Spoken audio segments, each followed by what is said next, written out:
I'm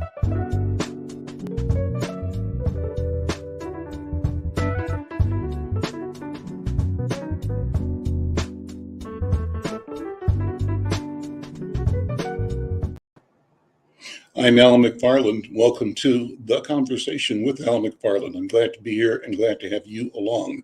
Today is Wednesday, October 26, 2022. And on Wednesdays, we talk about wealth creation. I'm pleased to have colleagues, friends, leaders in our community who are focused on how we build community, how we build family, how do we build sustainability, employment opportunity, and more. Let me bring everybody in. First of all, though, let me say hi to my writing colleague and friend, Brenda Lyle-Gray. Brenda, how are you, first of all? Fine. How are you? Good. I told our guest before we began that you and I go back to kindergarten, and it's a pleasure and a wonderful thing to be able to talk with you every day as you write stories about these conversations that we print in Inside News. And the beauty of it is that we both are bringing a lens of some 70 years of looking at the world from when we started as 5-year-olds in kindergarten in Kansas City, Missouri. Well, I have the same feeling of longevity with each of our guests today. Dave McGee runs Build Wealth Minnesota, a phenomenal program that we've been talking about, writing about, promoting for a good part of this year. My friend Alfred Babington-Johnson leads the Stairstep initiative. He is a master community builder. One of his famous sayings that I use all the time is that his mission is in part that we complicate our lives.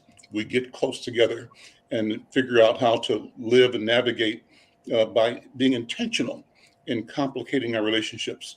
And Marcus Owens is here. Marcus Owens is in a new capacity in an initiative called 1 million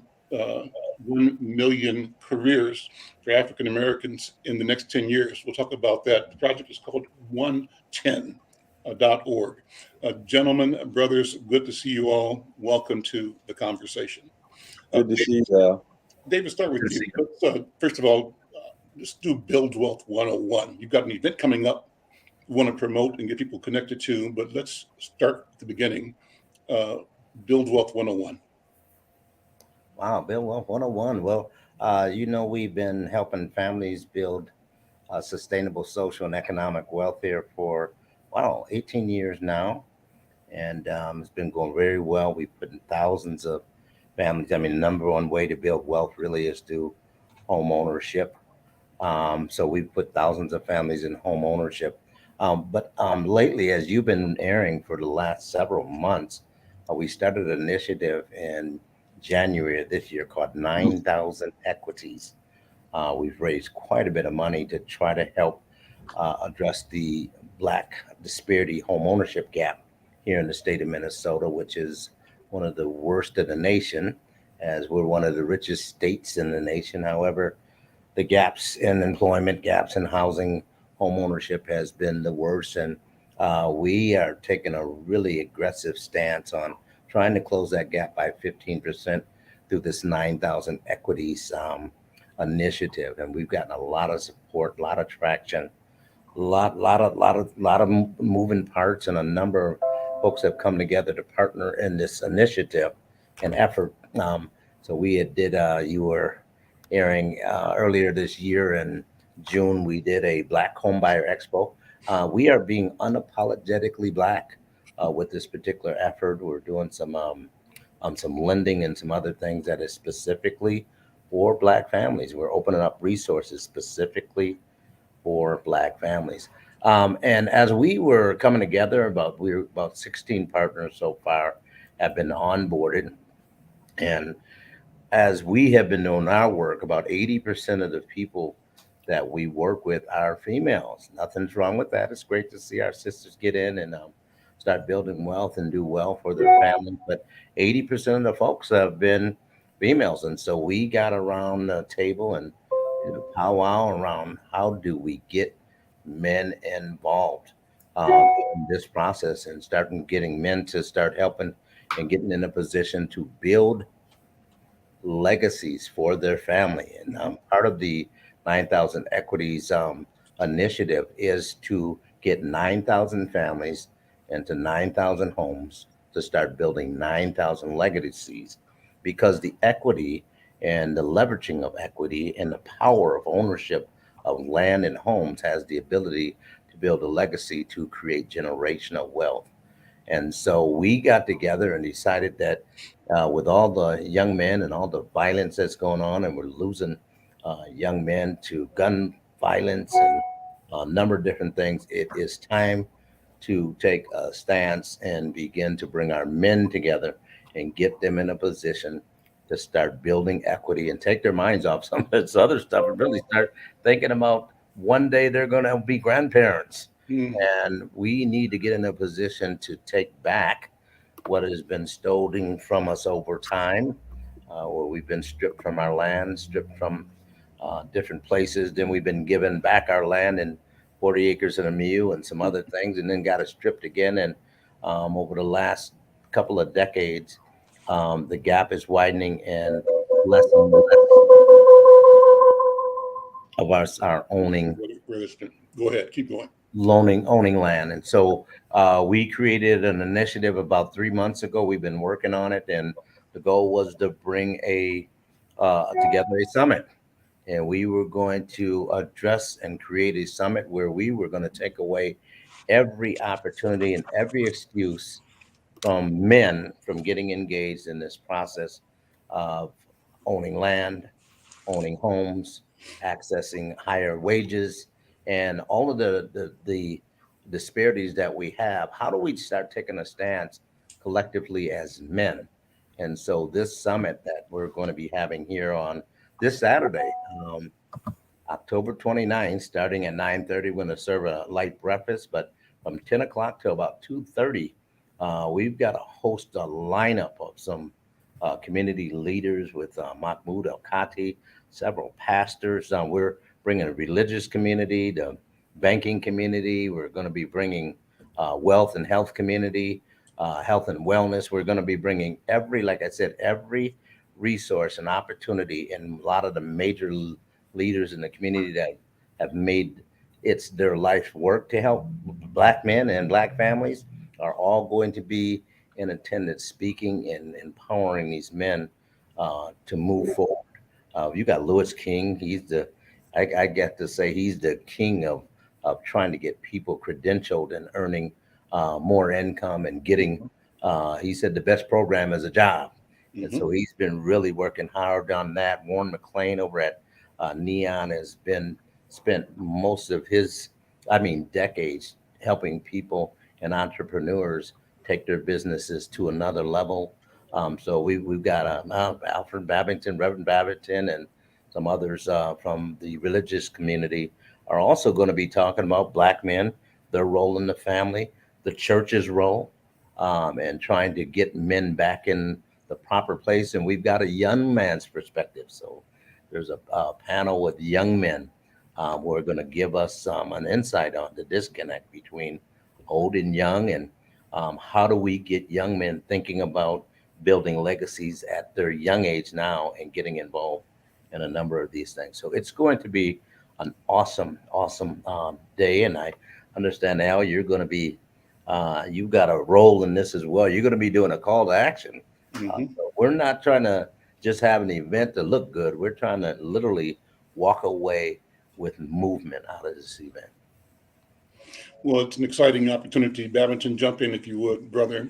We have been at this a long time, and provide your sense of context, why this work is important, where we are in the arc of movement from when we both began this journey, together. But even before we met, we've been doing this work. Weigh in if you would. Yes. So thanks, Al, and thanks, David, for the great work you have done and continue to do. I think what we really have at core, Al, all of us, Marcus, and Brenda, David, all of us, is a concern that we have a better community. It's one thing to focus on individual ascents to the peak. It's one thing to talk about saving one starfish at a time and that sort of thing, but that leaves us short. The messaging is too narrow in that individual approach to things. We've got to find ways to more broadly engage our entire community. And Al, you're so central to that in with one part of it, and that is the narrative. What do folks believe about the community? What do they believe about themselves? And if you accept a narrative that is narrow, that has a ceiling that barely clears the top of your head, you're living in a compressed, narrow space that will not serve you for long and won't serve your people. So we've got to get to a better narrative. And so one of the things that David has done so wonderfully well is to speak to this core issue of the development of wealth. Okay, and I think Al, it's important to understand that wealth has to be about more than money. Mm-hmm. There has to be a way to connect resource with value. Mm-hmm. And so even in this 9,000 equities program, that's a sense of impacting the narrative. Can we, who have been historically, well, first of all, we weren't buyers or sellers, we were the bought and sold. Mm-hmm. And then from that, we've come to a place where we get to be consumers in ways that are exploitive. Can we change the narrative to say, how do we start to build real wealth, that is to say value and resource, real health, which is to say a sense of well-being? How do we get to that? And so there are all these building blocks, but David is on a very important mission to provide that foundational piece, so that when our families go from generation to generation, there's been a clear advancement of some kind. There's a better toehold. There's a catapult, if you will, and it is home ownership, land ownership, as Marcus is involved, business development, but all of it related to values. If we divorce our activities from values, we are rudderless in a sea that we will surely drown in. So I thank God for the effort. And one additional thing, and that is David's focus here on Black men at this particular event. Normally, folks who want to focus on Black men want to talk about violence prevention, or how can we get people into drug treatment, or regrettably homelessness, or any number of things. But this is a positive take. This is an opportunity to talk about something that is moving forward, dream attainment. So anyway, this is a special time, a special guy, this David McGee. I call him a quiet storm because he is all of that in terms of the hard work he's done down through the years and continues to do. So I'm just delighted, Al, that we are continuing to move forward to change the narrative. Mm-hmm. Let's bring the visual up. I'll put it up here, and David, you can talk about this a little bit. Pretty powerful. It's just as large as we can make it. Can everybody see that? Yes. So take a minute, David, and just reflect on what you've put together here, what the image, the concept, and the value of this gathering, this venture is. Well, the image, as you can see, we're kings. I mean, this image really came to being by the time we were done. It's like, wow, the power of what this says. And I'm a man of God, so I see 7 powerful men. In this heading, you got Mahmoud, like the grandfather, the wisdom. You're seeing just a makeup of some really, and not that this is our whole community, but that's a powerful lineup of folks. Wow. And there's 12 men, which is foundational, discipleship, so to speak, is what it shows me. I'm just talking about the visual of what this says. Is there's power, there's pillars.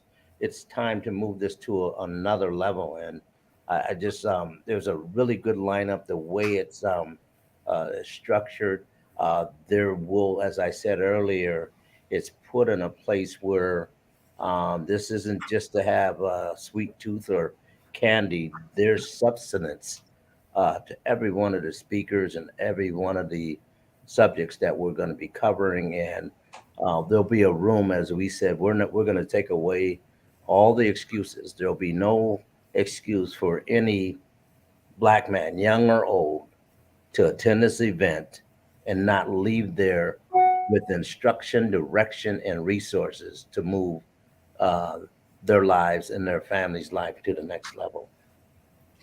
This is so cool. Before we started the show, I was working on editing a story that Brenda has written for the next edition of Insight. And the working title of it is Health plus Wealth equals Community. I just want to read the two paragraphs that the article opens with because it's germane to this conversation. It starts off saying that last Wednesday's edition of The Conversation with Al McFarlane reflected the power of sitting together in community, examining the sense of inevitability and imminence of exponential development of our community, fueled by excellence and experience in data-driven decision-making to create health and wealth. Big statement, big statement. It goes on to quote one of the principals in last week's program, our dear sister, Kenya McKnight. She said, open quote, "I think people interested in business need to explore and understand that there are no real boundaries or barriers in life. You must make up your mind on what you want to do and who you want to be and put yourself in a position to win," said Kenya McKnight, founder, president, CEO of the Black Women's Wealth Alliance. And it goes on from there. The interview includes notes from conversations with the other participants in that program.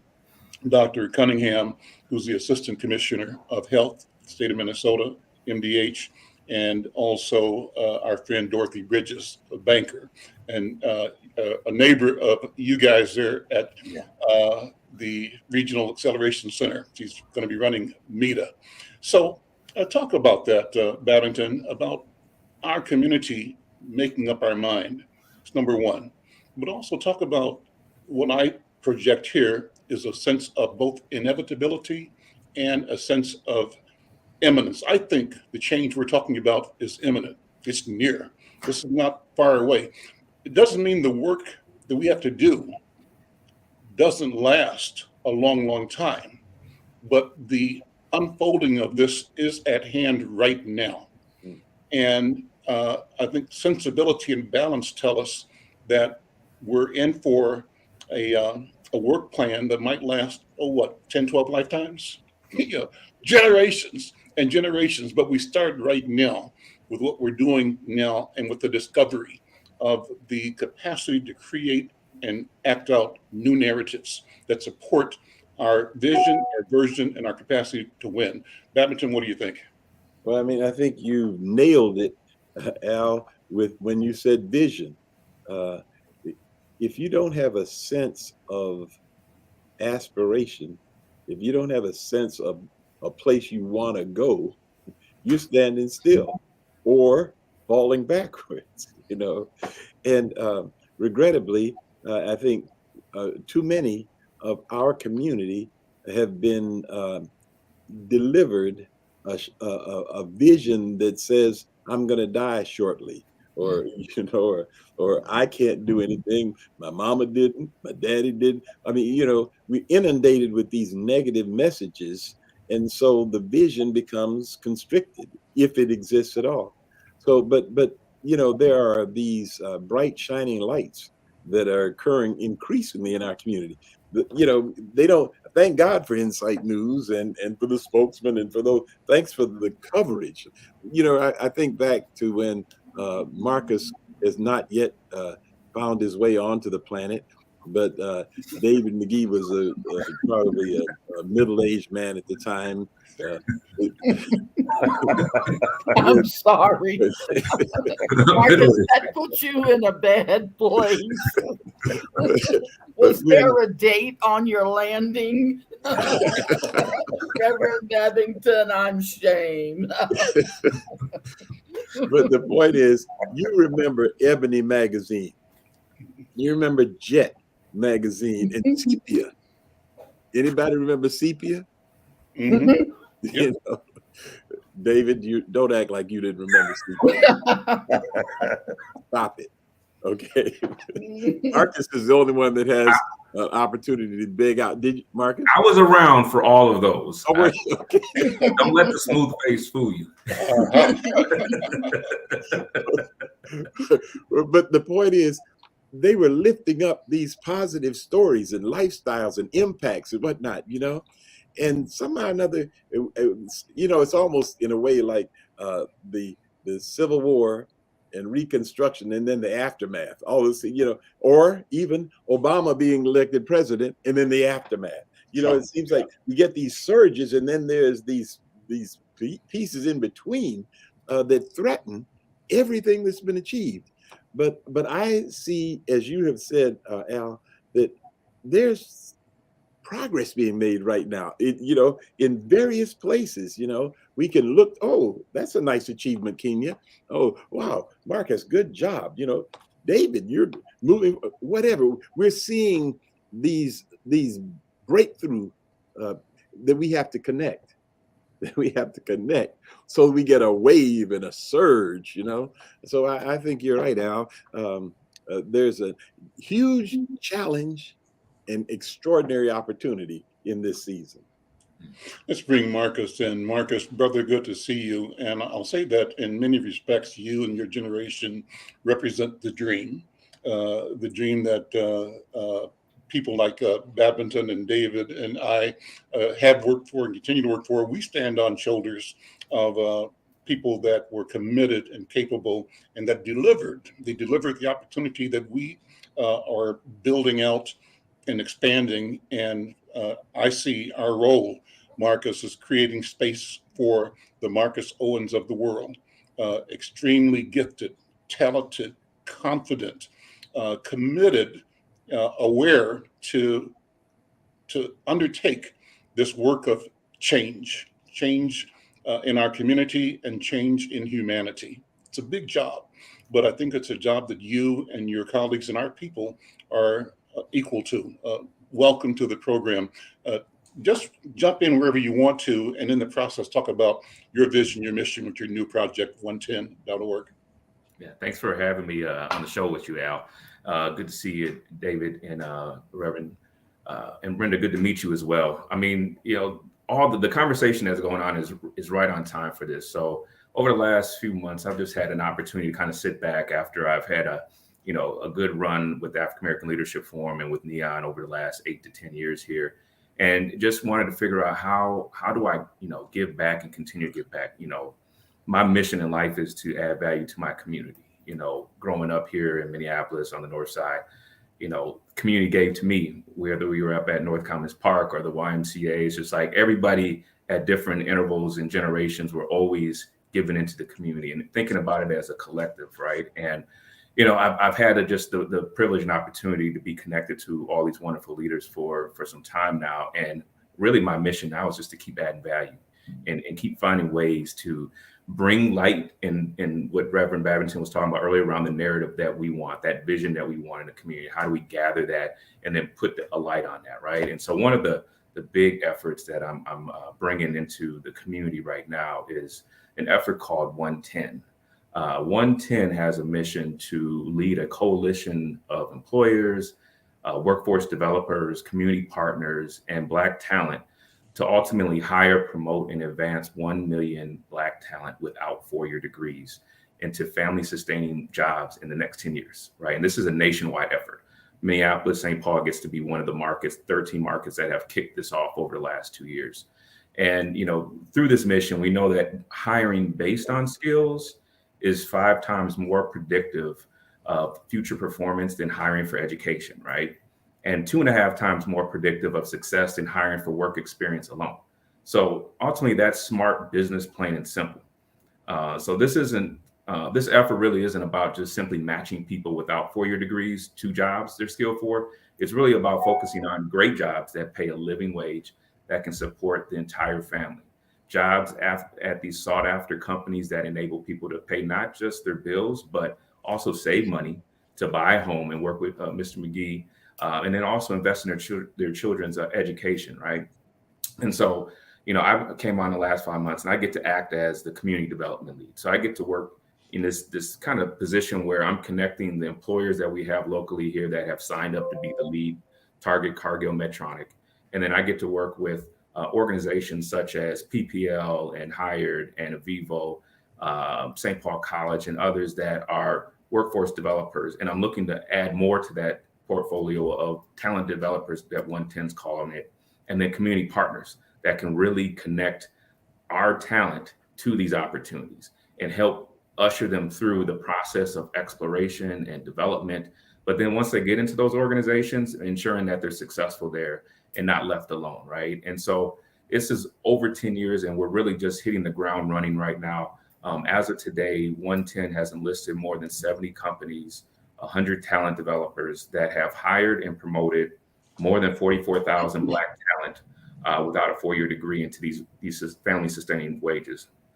Are you guys seeing that? I'm getting a little flash of it's like Halloween coming on the screen here with me. But ultimately, this is not about philanthropy. This is not about charity. This is about the private sector finally stepping up and leading in a way that gives us the opportunity, access to those opportunities that we've been denied for so long, right?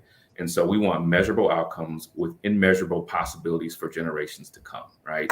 And so that's one of the many things I get to work on right now, but it is connecting those opportunities and figuring out how to change the system for us to get our people into these opportunities. How do we accelerate that? How do we support that in community? How do we take advantage of the opportunities that you're working to develop and deliver to the community, Marcus? Yeah, so there's 4 real, important key ways to do this. Black talent. We need Black talent that do not have the 4-year degree to come onto the platform today, develop a profile, and start to explore these opportunities. We need community partners, those that are connected to the Black talent that are helping them navigate this world around their career and developing themselves.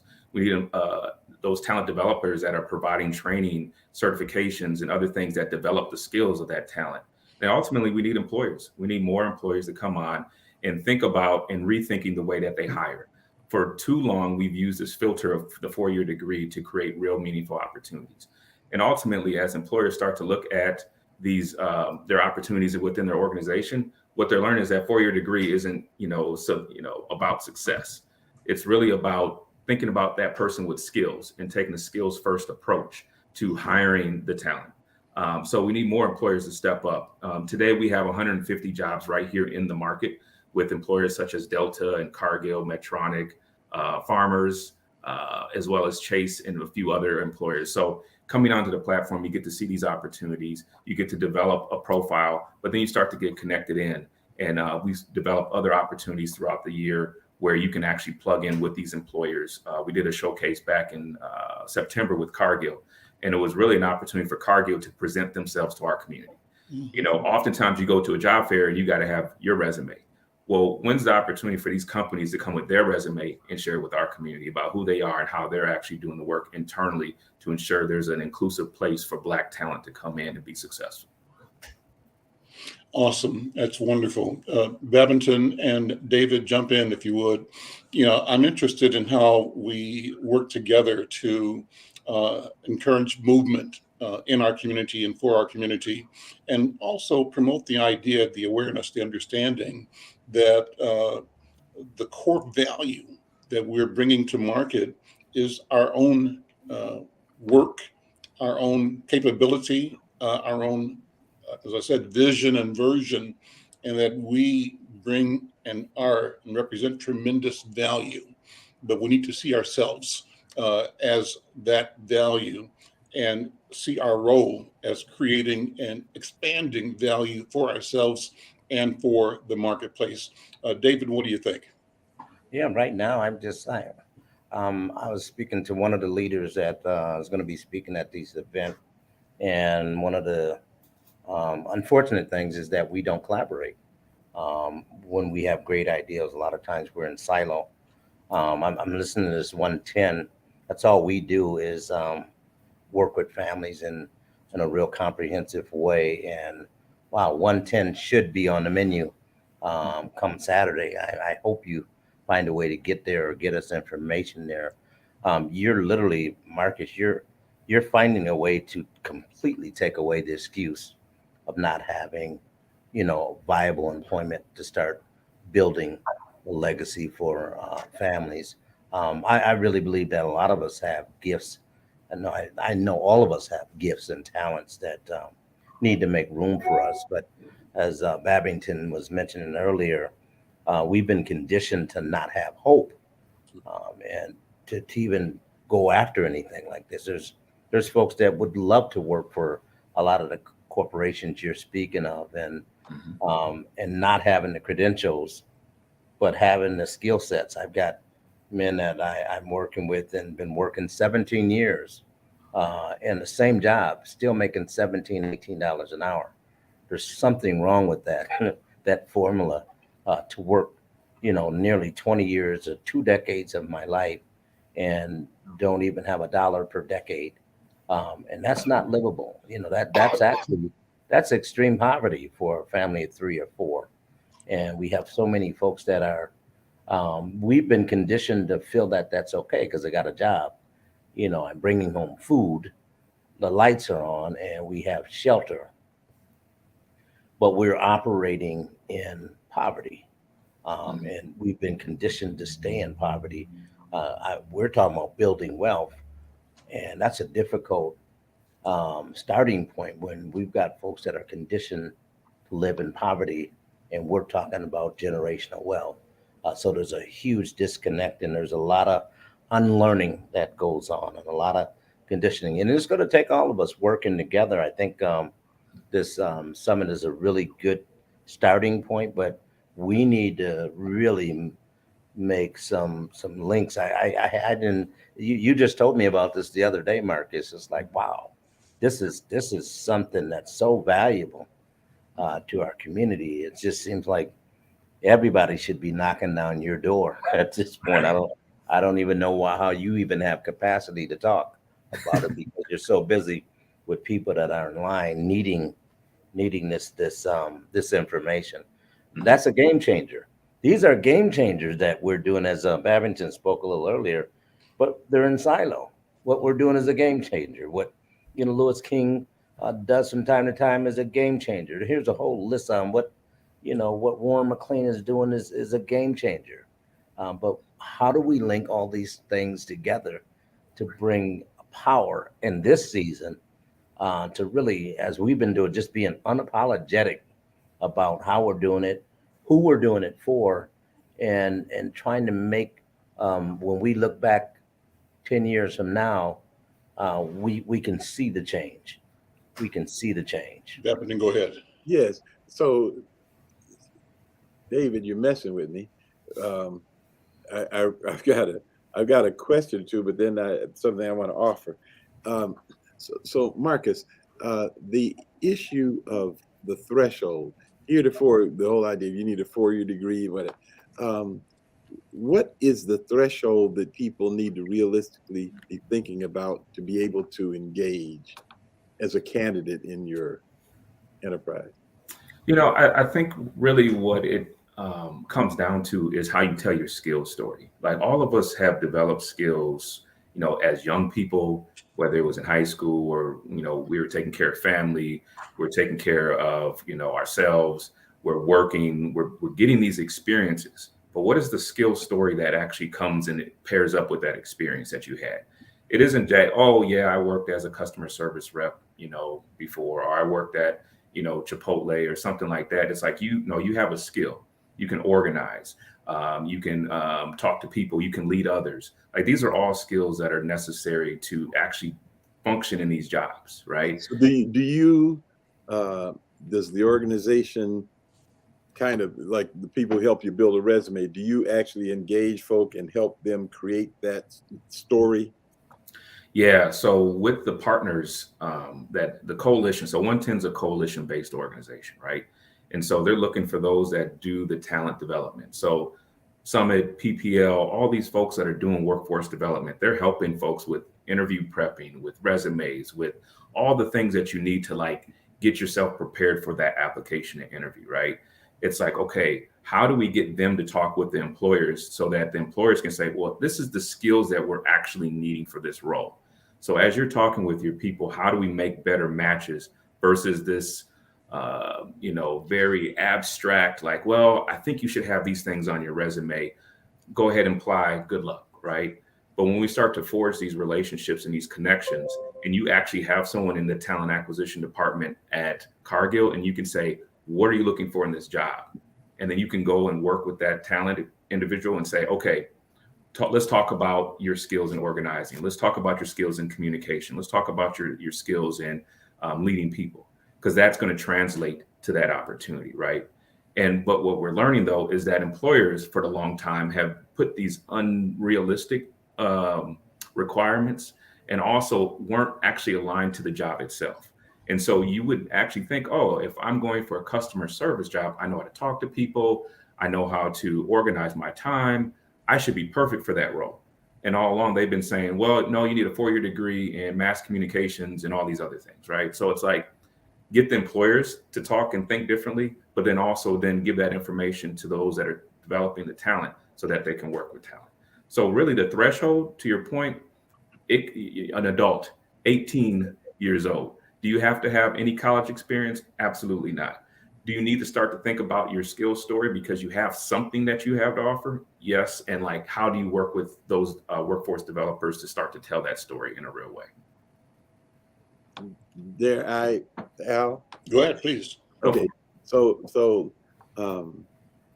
David mentioned this cancer that it continues to bleed us as a people and the society as a whole.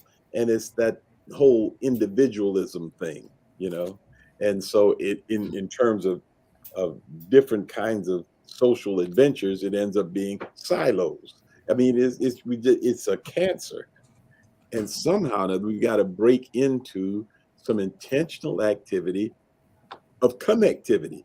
And so even as Marcus is and 110, wherever it began or whatever, is calling together corporations, I think we need to start thinking about double bottom lines on all the things that we do as a community. Okay, so how do we create social infrastructure in our community? How do we create musculature beyond the transaction, capacity beyond that? Okay, so let me suggest to you one thing, and that is we have this one resource that we've always had as a people, the only real resource we had as a people, but it's become neglected, marginalized, in disrepair in many situations. And let me suggest it's the African American church. Historically, it's got the credibility of having been there for us. Obviously, since the civil rights movement, it's fallen on hard times in various kinds of ways, and there are all kinds of new voices. And regrettably, many of the new voices sort of disdain the history and the rich opportunity that the churches provide. So what if, as we're developing different kinds of things, just as Marcus, you develop or are developing this networking of corporations, good news. In terms of our community, how do we recognize the value internal to the community, the institutions, the Black press? I mean, we've got institutions in the community. Why aren't we more intentional in terms of pulling them together and activating them, empowering them, building musculature there that can sustain beyond the transaction? I think that's You're hitting it on the head. Let me tell you what you motivated in me, Brother Babington. I've told this story a few times. I'll tell it again. I started my career in journalism at Worthington, Minnesota. Worthington's a small town. My dad and mom moved there from Kansas City, where Brenda and I lived, when I was maybe in maybe 65.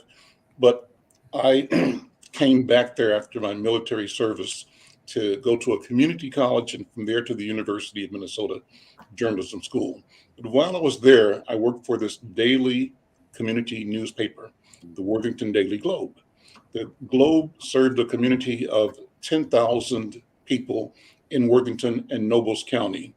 And the main point is a daily newspaper, 15,000 people, a daily enterprise.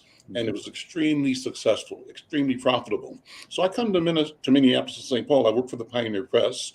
And I look at our community, Marcus, and I say, how is it that Worthington can generate a daily revenue enterprise that serves all the residents of Nobles County, Minnesota on a daily basis with a high degree of profitability?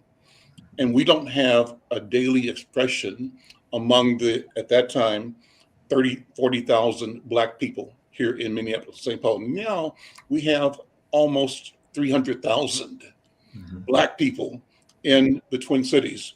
And it's a question of our imagination, of us thinking big enough. And you're thinking big, Marcus, by being part of an initiative that talks about 1 million jobs.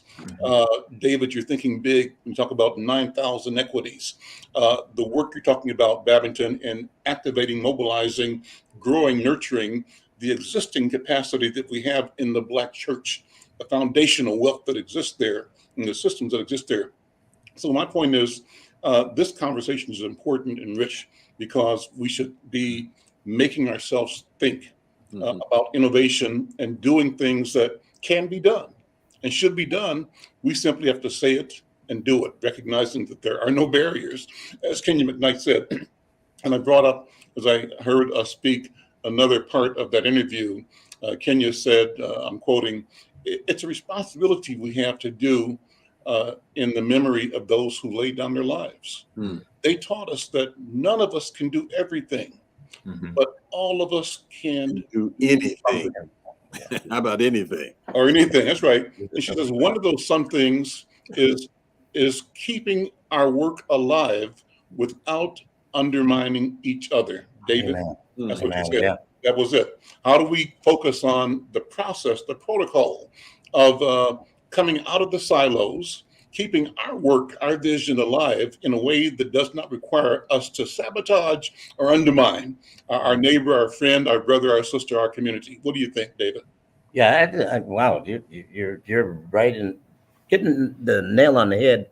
And we not only us being conditioned against each other like that, there are systemic things in place to create competition amongst us, where I call it the little nickel, and we dangle the little nickel, and then you have all of us fighting like, rugrats, chasing $100,000, and there's only enough for really 5 of us, but there's 15 of us that needs it, and then we're constantly, there's always systems that are in place to keep us at odds with one another. And that's historic. We can take that all the way back to slavery. Is that the story in Native Son, I think it is, where they put the Black boys in a boxing ring for white people's entertainment, and throw some coins in, and they make them fight, and there's no way anybody in that ring is going to win, but they all entertain other people, right?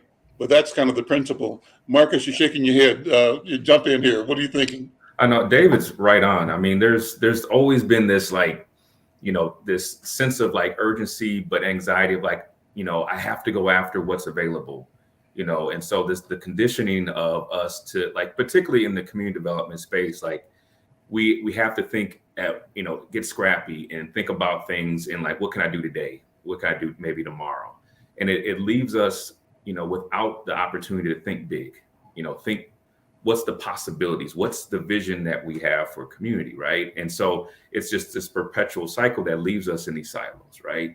And sometimes when we do get a vision, we're afraid to share that vision for the fear that maybe somebody that isn't competing with us will take it and lead with it, right? But what's been, I think, powerful the last 2 years is that I think a lot of that's going away.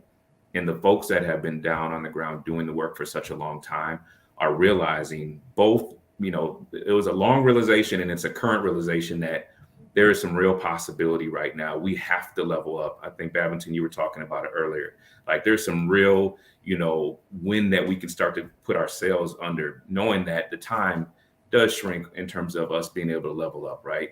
I think with all of that, though, have the vision, have the narrative, match that vision.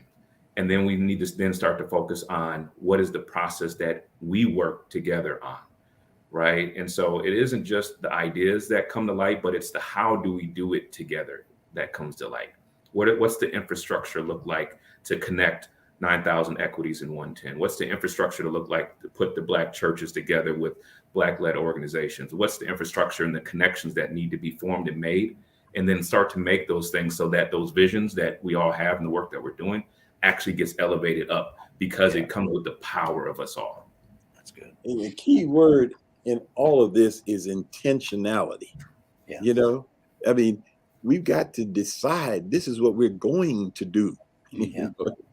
And whether you call it vision, intention, whatever, we need to do this. We need to work together. We need to have a better narrative. Let's do it. Yeah, that's that Nike slogan. We just need to do it. I mean, we went through a cohort, a leadership training cohort with Prosperity Now about building high impact nonprofits of color. And I'm a banker 40 years as of September, and made a lot of banks billions of dollars over the years. But there still was this Black conditioning that I had that I couldn't break out of this funk of going through the process of, I can get a nickel, maybe they'll give me a quarter, then I can get me $1, as opposed to looking at some of our counterparts. They helped me look at a national mindset of my outcomes. My outcomes here at Bill Wealth, Minnesota dwarfed peers of mine that were $100 million nonprofits. And our outcomes dwarfed theirs by far. But yet and still, we were getting a little nickel. Mm-hmm. And they helped us reframe our thought and help, just as you were talking about, Marcus, re-articulating our skill sets, as you were talking about earlier about whether I have a degree or not, or, MAs and BSs and all kinds of things behind my name. I've got enough outcomes that show that the work that we do here surpasses state government in a sense. So, but how do we articulate it in a way and not get caught in this systemic thing of come against each other, but being able to articulate it, present it, and do it? As you were just saying, Babington, we decided we're going to do it. We're going to do 9,000. Brenda, go ahead. You're going to partners. We're going to do it. I just wanted to mention before we run out of time that we cannot forget November 8th coming up. It is too important. And I just wrote an article for Al called What is at Stake? And I didn't realize all that is at stake. And we're all talking about all of these wonderful things. And Mr. McGee, I have heard so much about Equity 9,000. I don't live in Minneapolis. I live in the mountains of Santa Fe, New Mexico. Wow. So, but the reason I bring it up is that we have a weatherman down here who is running for governor against Michelle Lujan. The reason it's 49 or whatever is that the Republicans are dumping tons of money in these elections. And we know that one of the persons we admire the most is your Attorney General, Keith Ellison. And he's running against someone who has no experience in politics, but they have an agenda. So all of you put together should have that same type of Reverend Babington's intentionality of saying, no, they will not win. We're going to get to the polls and we're going to vote and we're going to make for sure that all of this happens because they're serious. Mm-hmm. They've got trucks now with people with guns going to the polls and parading and intimidation or whatever. None of it is going to matter if they take over both of those chambers. Mm-hmm. Because they have a plan. And the thing that's so insidious, and it's something we have to understand, is if somebody just keeps telling a lie, folks are going to start believing it. Yeah, they are. Keep telling the lie. And these babies are past masters at continuing to tell a lie in concert with one another. You know, so you're right, Brenda. We've got to be as insistent and persistent and reach out. You know, I don't care if your relatives live in Arkansas or whatever. We need to be turning out the vote here, but we need to be calling our cousins. Hey, get out to vote. And we've done it. Stacey Abrams did it. We did it with Obama. We did it with Biden. We stepped out. But this is more consequential than any midterm that we've ever had because we'll all go back 10 or 15 steps if they get done what they want to get done. And it's so sad for our children because what happens to the generations that follow? So we want to be part of building wealth. And that has to be the mindset. So great comments, Brenda. Excellent, wonderful. David, Marcus. Yeah, what I would just add is like, you know, Brenda, you said it best. This is one of the biggest midterms, you know, in election history, right? And everything feels like it's always big, but we can't sit at home and just think that someone else is going to take care of it for us. We have to show up to the polls. We have to vote for our beliefs and the things that need to happen in our community. And those that are disenchanted that say, oh, well, politicians aren't doing anything for us. Well, there's a lot more that they can do. We know this. However, the alternative is putting people in power that are going to take away the things you do have today. And very well put. Right? Yeah. So put people in office that you believe in, put people in office that share your values, but at the same time, then hold them accountable because we have people in office today that have been listening to our community.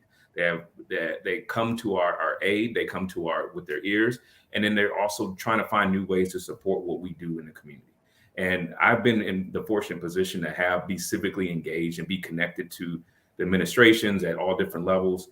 And I much rather work with these folks than the folks that are running against them because they won't listen to our community. They're not thinking about our community. They're not thinking about what we need. All the things that David and Babington have brought up around building wealth, whether it's, you know, family sustaining wages or homes or, you know, being able to just take care of their kids, like none of that matters to them for our community, right? So put yourselves out there and get your parents, your grandparents, get your kids. My daughter's 23. She needs to be at the polls.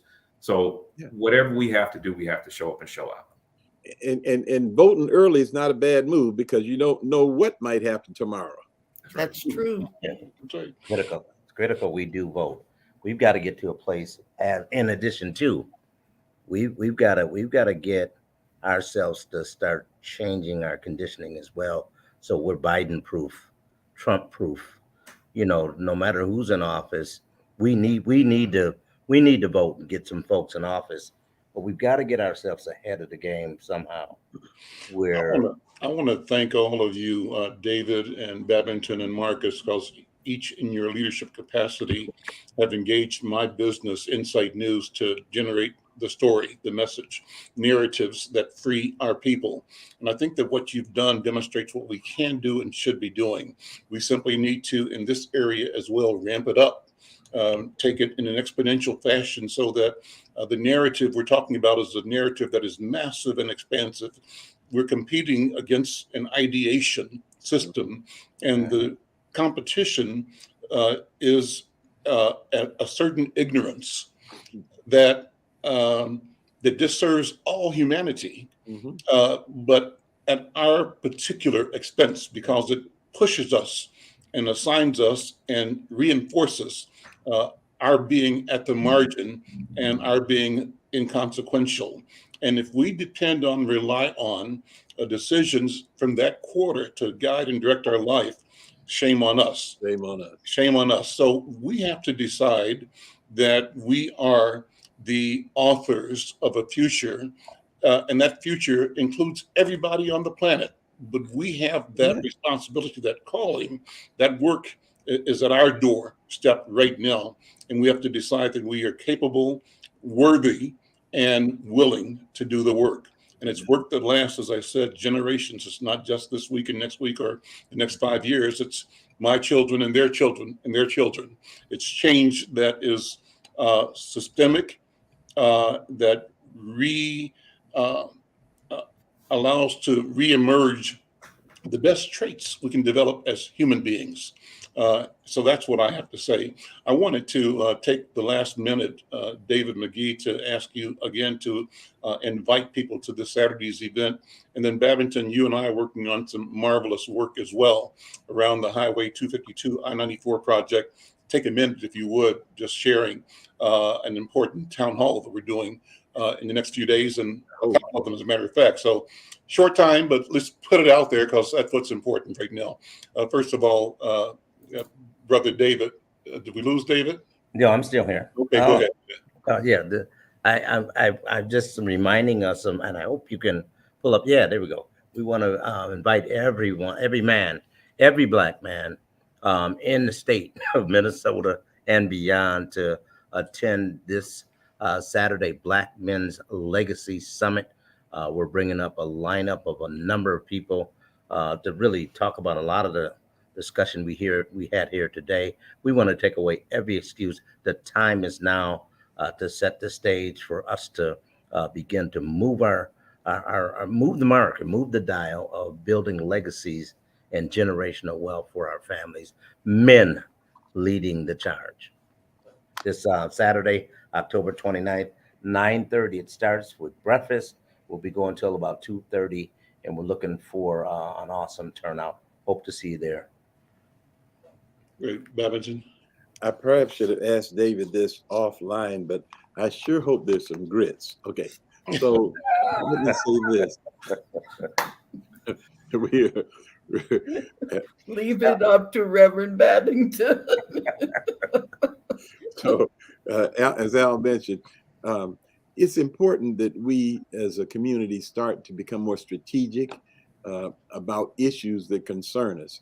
And so we have, for about a year and a half, been working together, McFarlane Media and Stairstep and the church community, to bring African and African-American voices to the planning and the development of the 252 I-94 project. That corridor runs through the largest number of African and African-American people in the state of Minnesota. And so we are actively engaged in trying to explain the process and trying to then raise the voices and the capacity to engage around this. And we're intending on the 8th of November to have a town hall, this same Conversations with Al McFarlane, around those issues. Great. Thank you so much. I want to close with an invitation for people to watch on Netflix a show produced by the company owned by Michelle and Barack Obama. The show is called Descendants. Is anybody familiar with that? Anybody watch that yet? If you haven't watched it, you got to check it out. Babington, you need to watch it because, among other things, it talks about that process of urban removal, the crises you and we are addressing with displacement of our community through highway constructions that happened in '94 in St. Paul, Brownsville, and North Minneapolis with the I-94 project. But this film is about the last slave ship, the Clotilda, that was brought into Mobile, Alabama in about 1864 and brought in on a bet, an Irish slave trader bet that he could still bring in a cargo of human beings from Africa, despite the fact that in 1808, trafficking on the high seas was made illegal, and in this country, even punishable by imprisonment and death. And he snubbed his nose at it and bet somebody $1,000 that he could build a ship, go to Africa, buy, and he did this, brought a cargo of 100 human beings from Ghana to Alabama. You all heard of this place called Africa Town. And so this is a story about that and the descendants of it. And it's about the actual discovery of the ship that they sank in the river with the intent of hiding the evidence of this inhumane activity and illegal activity. So what channel or what network? What channel or what? It's on Netflix. So go to Netflix and look up Descendant. It's a powerful and wonderful movie. And the last thing I'll encourage people to do is to go online and check this resource out called Narrative. And narrative is spelled with a K, just like knowledge is spelled with a K. It's a place where Black people are assembling to discuss and create futures in which we change ourselves and change the world. That's it for now. Listen, thank you, David McGee. Thank you, Marcus Owens. Thank you, Brother Reverend Babington-Johnson. Thank you, Brenda. And thank you who are listening and viewing. I'm Al McFarlane. This is The Conversation with Al McFarlane. We'll see you next time. Okay, thank you.